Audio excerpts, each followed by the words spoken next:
Hi guys, come on, welcome back to my channel. Today I'm going to look at 12 annoying things that children do. Part 1. There are going to be more than one part because it's not just 12. We as parents we know it's not just 12. Okay? Children can be so annoying. They can be so annoying. So after we do this 12, we're going to go to another batch of 12. So we're going to have part 2.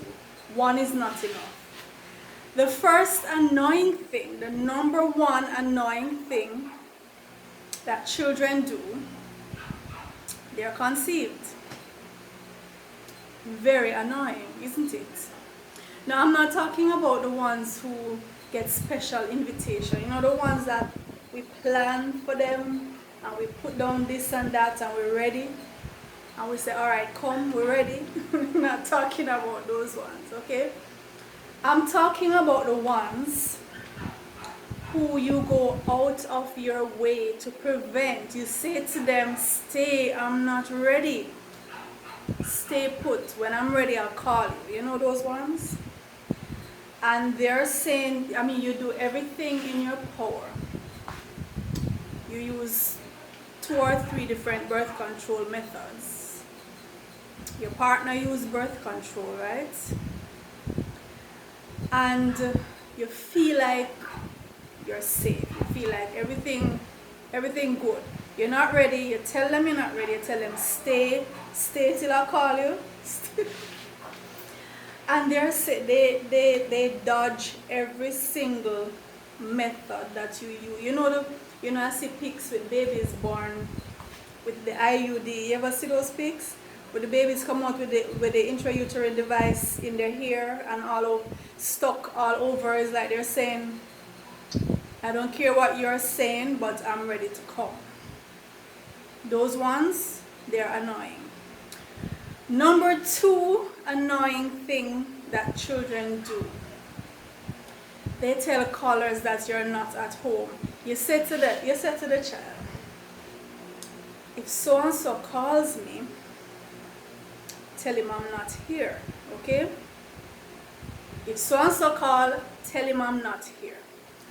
So the person calls, and what does the child say? Mommy says to tell you that she's not here. Daddy said to tell you he's not here. And you say to yourself, this child can't be mine, right? Because the child has no street smarts, clearly.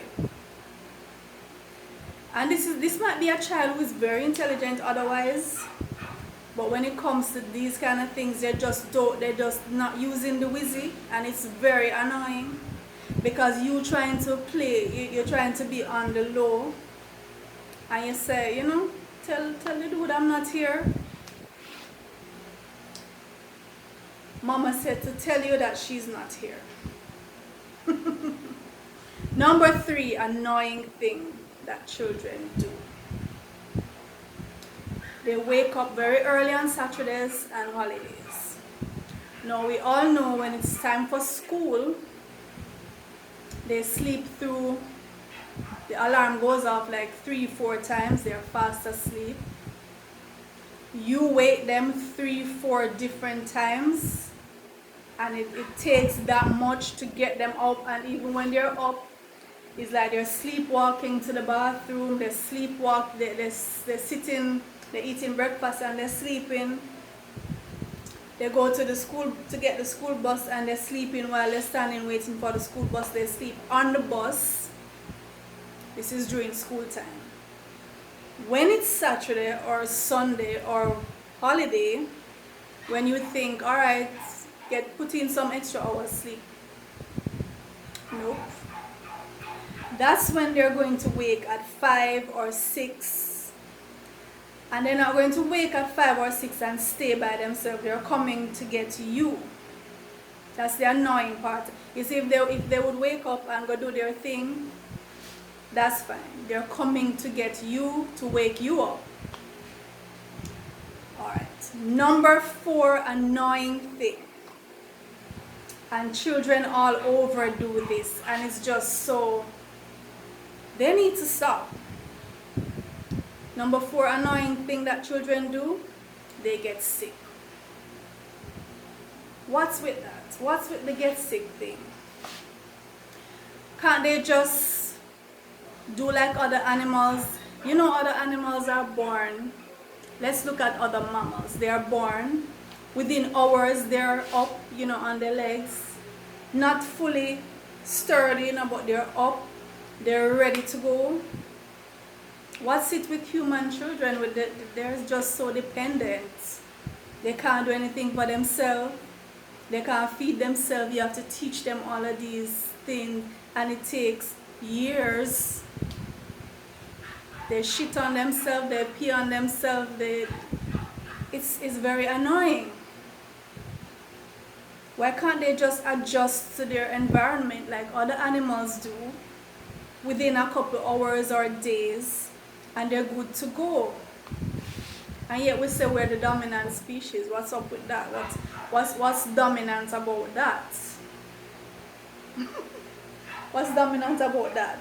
It takes them a couple of months to sit up, another couple of months to years to make a couple steps. Predator come in, you have to be lifting them up. What's up with that? It's annoying. Number 5, the 5th annoying thing that children do, and they have 2 extremes for this. So it's either they're going to be very picky eaters, they don't want anything you give them, or they say they want this, you make it and they don't bother want it, or they eat everything in sight and they're insatiable and you can't feed them. Every minute they're at the fridge looking in the fridge. What you looking at in the fridge again? And then they eat the stuff and they leave the empty bag in the fridge, the empty pack, 1 crumb left in the pack, they leave it in the fridge, 1 ounce of, one tiny speck of juice left in the box, leave it in the fridge. So it's from one extreme to the other. Either you have a very picky eater who you cannot please, you cannot feed, or you have one who is going to eat down your house and land. That is annoying. And you know, you ever ask a toddler to share what they're eating with you? I remember my daughter when she was a little, probably 2 years old, and she used to come to me and, you know, she'd say, would you like some of what I'm eating, you know, in her little way of talking. Want some of what I'm eating? And I would be so delighted, you know, she's learning to share, she's so kind.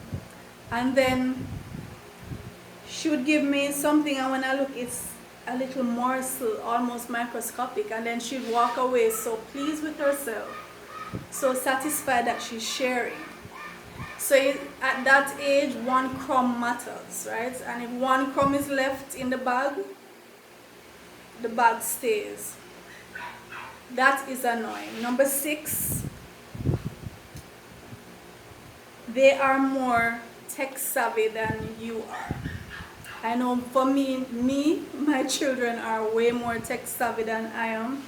And the thing about the annoying part of it is, because if it was just that, and then you say, okay, so let's bridge the generation gap, you know. You teach me like how I taught you, how to feed yourself, how to tie your shoelaces, how to wipe your butt, how to do these things, and I was so patient.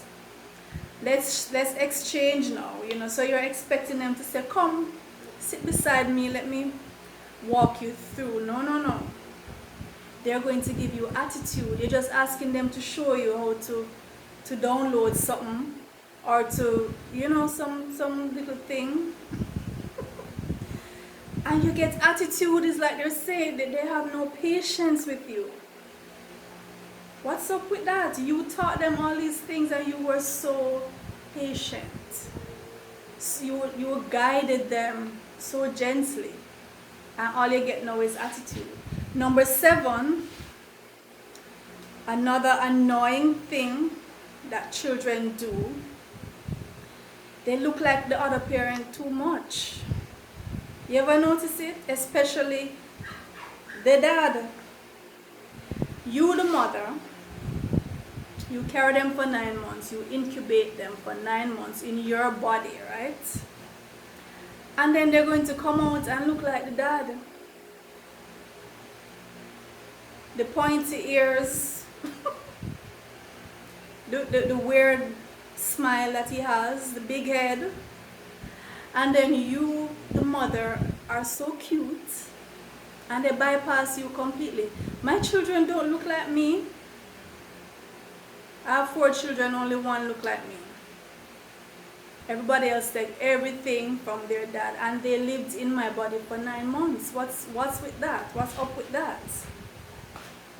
But I guess it's our fault. We just have some weak-ass genes, I guess. We need to get stronger genes. It seems most cases the dads have stronger genes than the moms. Number 8, annoying thing that children do. They will wake you up for no reason. No reason. They'll wake you up just to ask you if you were asleep. My children, they'll wake me up like they want to set up in the night and they don't want to set up by themselves. So they wake me up with their punk ass self. They want to set up. They think they're big enough to set up, but they don't want to set up by themselves. So they wake me up. Or they wake me up for just some ridiculous reasons, and then you can't go back to sleep. That's very annoying. Number 9, annoying thing that children do. Most children are not afraid of lizards, spiders, sometimes even snakes. They will hold these things, they'll play with them, they'll be wanting you. I mean, for me personally, I'm not afraid of these things either. But I know many parents are, right? And it's very annoying when these children just go and pick these things up, and I see them take it to the parent, take it to the mother, and want the mother to play with it. And the mother freak out, right? Totally freak out. Number 10, annoying thing that children do. Well, I know my children. I don't know if anybody else's child does this. My children use me to test if the food is poisonous. Like if they have something and they're not sure if it's good to eat, they will come to me and they'll say, taste some of this. And I'm saying, why? Why should I taste it? Just taste it. I want to see if it's good. Right? So they're scared that they're going to die from it, right? But they want me to taste it. And then these children will come and look you in the eye and tell you that they love you, you know. They look you in the eye and say, I love you. And yet they want you to, it's like how the emperors used to have the tasters who would have to taste the food before they eat it to make sure it's not poison. That's how I don't know if you guys, but that's how my children do me sometimes. Whatever they're not sure if it's safe to eat, they'll come and they want me to sample it. Number 11, annoying thing that children do. They refuse to go to sleep when you have plans. You know, sometimes you and your spouse, you decide, okay, we're just gonna do something really special tonight. We're gonna put aside some time and just be together, right? And all we need to do is get the kids to sleep. Simple enough, right? All we need to do is get them to sleep. And then that takes hours and hours and hours. You rock them, you sing for them, you put in stuff that they like to watch, you play games that they like, you do everything, and the children will not sleep. And then by the time they finally go to sleep, you're exhausted, you lose the vibes, you just don't want to do what you're doing anymore, right? So that is very annoying. Number 12 for this round, because remember there will be a round 2 because 12 is not enough. Number 12, annoying thing that children do. They act like you don't teach them manners. When they go on the road, they act like you don't teach them any manners at all. Whatever you teach them, you teach them these things every day. And they will go in public and make it seem like you don't teach them anything. They do the opposite. So, whatever, they pick their nose, they eat the burger, they don't say please, they don't say excuse me, they don't do any of these things. And they have people looking at you like, don't you teach these children? To be honest with you, I don't really have that problem with my children. I sit with a lot of parents on the streets and I hear them, you just sit on their face. Why is this child doing this? And I tell them the right. And I sit too with some of my students because I know their parents and I know the type of parents they have and I know they are taught these things. And then they'll come to school and just completely, they do the complete opposite of what you know. You know these children are taught well. It's very annoying, and we're going to go down 12 more things that they do. So please look out for part 2. So we're wrapping up part 1 of 12 very annoying things that children do. If you can think of others, please drop in the comments and let me know some annoying things that your little critters do. Look out for part 2.